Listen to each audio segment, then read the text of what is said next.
Hello children, आपके लिए मैं ये वीडियो बना रही हूँ बस आपको रिवाइज़ करवाने के लिए। आशा करती हूँ कि आपको ज़रूर पसंद आएगा और इसके पीछे केवल एक उद्देश्य है कि आप तक मैं पहुँच सकूँ। तो देखिए, ये जो कविता है चलना हमारा काम, यह शिव मंगल सिंह सुमन की कविता है। और जैसा कि उनका जन्म जो है वो उत्तर प्रदेश में हुआ था 14 अगस्त और 1915 में। और इसके साथ ही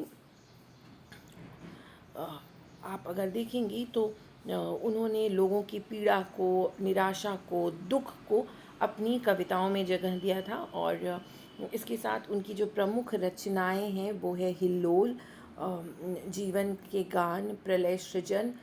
और इसके साथ ही इन्हें मिट्टी की बारात पर अकेडमी अवार्ड भी मिला था, साहित्य अकेडमी अवार्ड मिला था।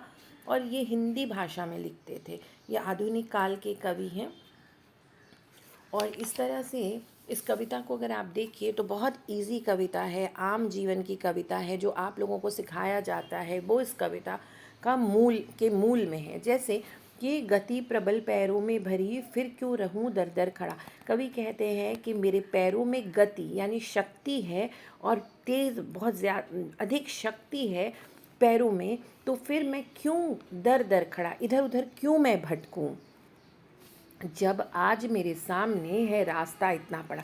जब आपको पता है कि आपकी मंजिल क्या है और लक्ष्य क्या है, और आपको मालूम है कि ये रास्ता बहुत कठिन है, बहुत दूर, बहुत लंबा है, तो ऐसे में इधर उधर कवि कहते हैं कि मैं क्यों भटकूं, जब मेरे पास साधन भी है, यानी मेरे पैरों में गति भी है, मेरे पैरों में शक्ति भी है। यानी जब आप किसी चीज़ को पाना चाहते हैं और आपके पास सामान हो तो आपको क्या करना होता, आप वो उस काम में आप लग जाते हैं। तो कभी भी यही कह रहे हैं कि लक्ष्य पता है, उद्देश्य पता है, रास्ता भी सामने दिख रहा है कि बहुत लंबा है, तो फिर मैं इधर उधर क्यों भटकूं जब मेरे पैरों में शक्ति भी है। यहाँ पर देखिए, जब तक मंजिल न पा सकूं तब तक मुझे न विराम है। कवि कहते हैं कि जब तक मुझे मंजिल नहीं मिल जाती तब तक मैं आराम नहीं लूँगा। चलना हमारा काम है, कुछ कह लिया, कुछ सुन लिया, कुछ बोझ अपना बट गया, अच्छा हुआ तुम मिल गई, कुछ रास्ता ही कट गया। यहाँ पर वो अपने मित्र के बारे में बता रहे हैं कि जो अगर मित्र हैं या साथी हैं, वो जो कि आप वहाँ यहाँ पर लिखिएगा कि अपने साथी के बारे में बता रहे हैं कवि, कि जब हम रास्ते में चल रहे हैं और कोई हमें मिल जाता है, हमारी बात को सुनता है, तो हमारा दुख जो है वो बट जाता है और कुछ रास्ता ही कट गया और रास्ता जो आगे का है वो आसान हो जाता है। फिर वो कहते हैं कि क्या राह में परिचय करूं, राही हमारा नाम है। अपना परिचय कैसे देते हैं, वह एक राही यानी यात्री के रूप में देते हैं, क्योंकि वो रास्ते में चल रहे हैं, राह पर चल रहे हैं, इसलिए वो कहते हैं कि मैं राही हूँ, बस मेरा यही नाम है। चलना हमारा काम है, जीवन अपूर्ण लिए हुए, पता पाता कभी खोता कभी, आशा निराशा से घिरा, हंसता कभी रोता कभी। तो वो कहते हैं कि जीवन में जब मैं आगे बढ़ रहा हूँ, लक्ष्य की ओर बढ़ रहा हूँ, तो कभी निराश होता हूँ, कभी कुछ मिलता है तो मैं खुश हो जाता हूँ, और कभी हंसता हूँ तो कभी रोता हूँ, लेकिन हर वक्त गति मति ना हो अवरुद्ध। कहने का मतलब है कि वो अपनी मति को, बुद्धि को, वो चाहते हैं कि मेरी जो रफ्तार है या फिर जो मेरी बुद्धि है, वो इन सब के बीच में, दुख और सुख के बीच में एक पल के लिए भी इधर उधर नहीं भटके, नहीं रुके। इस बात का वो ध्यान आठों याम रखते हैं, यानी पूरे दिन में 8 पहर होते हैं, तो वो आठों पहर इस बात का ध्यान रखते हैं कि दुख हो सुख हो, मगर वह अपने लक्ष्य से नहीं भटके, अपना ध्यान उसी लक्ष्य पर रखें। चलना हमारा काम है। और इसके बाद देखिए, इस विशद प्रवाह में किसको नहीं बहना पड़ा, दुख सुख हमारी ही तरह किसको ना सहना पड़ा। तो यहाँ पर वो ये बताना चाहते हैं कि कुछ लोग होते हैं ना जो भाग्य भरोसे बैठ जाते हैं, सोचते हैं कि भाई ये तो भगवान, ये मेरे साथ ही हो रहा है, अन्य लोगों के साथ नहीं हुआ। तो कवि यहाँ पे बता रहे हैं कि नहीं, इस धरती पर जितने लोग हुए हैं, महान से महान लोग भी इस संसार में विशद बहुत बड़े विश्व प्रवाह में, यानी इस संसार में हर किसी को इस दुख और सुख से ही आगे बढ़ना पड़ा है। जैसे सुख दुख हमारी ही तरह सबको सहना पड़ा, जैसे हम किसी न किसी प्रकार का दुख और सुख सह रहे हैं, ठीक उसी तरह हर किसी को, चाहे वो कितना भी बड़ा हो, कितना भी अमीर हो, कितना भी उसने बहुत प्राप्त कर लिया हो आज के दिन में, मगर हर किसी को उस दुख सुख को पार करना पड़ा है और किसी को नहीं। नेक्स्ट देखिए, सॉरी,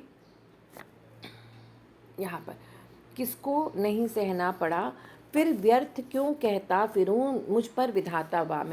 तो यहाँ कह रहे हैं, वो समझदारी दिखा रहे हैं कि जब हर किसी को दुख सुख सहना ही पड़ता है तो फिर मैं भगवान को क्यों दोष दूँ कि भगवान मुझसे नाराज़ है।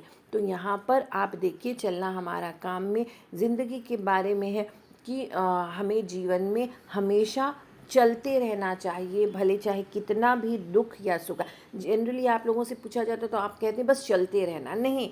अगर आपको लक्ष्य पता है, आपको अपनी मंजिल आपको पता है और आपके पैरों में जब शक्ति है तो हमेशा चलते रहना चाहिए। दुख सुख से आपको विचलित नहीं होना है। दुख और सुख आते जाते रहते हैं, मगर आपको हमेशा आगे बढ़ते रहना है, रुकना नहीं है। और दूसरी बात उन्होंने बताया कि वो भाग्यवादी जो भाग्य के भरोसे बैठते हैं उनका भी इन्होंने विरोध किया है। इन्होंने बताया कि भगवान भरोसे हम नहीं बैठ सकते कि भगवान हमसे नाराज़ है। हमारे पास शक्ति है, हमें पता है हमारा लक्ष्य क्या है, तो हमें बस आगे बढ़ना है, चलना हमारा काम है। और वो कह रहे हैं, मैं पूर्णता की खोज में दर दर भटकता ही रहा, प्रत्येक पग पर कुछ न कुछ रोड़ा अटकता ही रहा। और यहाँ पर वो कह रहे हैं पूर्णता यानी परफेक्शन की खोज में, अपने लक्ष्य को पूरी तरह से प्राप्त करने के लिए वह हमेशा आगे भटकते ही रहे हैं। यानी होता क्या है जीवन में, हम पूर्णता किस तरह से होता है, हम चाहते हैं कि हम पूरी तरह से सुखी हों, हम जो कुछ मुझे मिले वो पूरी तरह से मिल जाए। तो यहाँ पर उसी के बारे में है, मैं पूर्णता की खोज में दर दर भटकता रहा और हर पग पर यानी हर जगह जैसे जैसे मैं बढ़ रहा था रोड़ा अटकता ही रहा, रुकावटें जो है वो रास्ते में आती रहीं।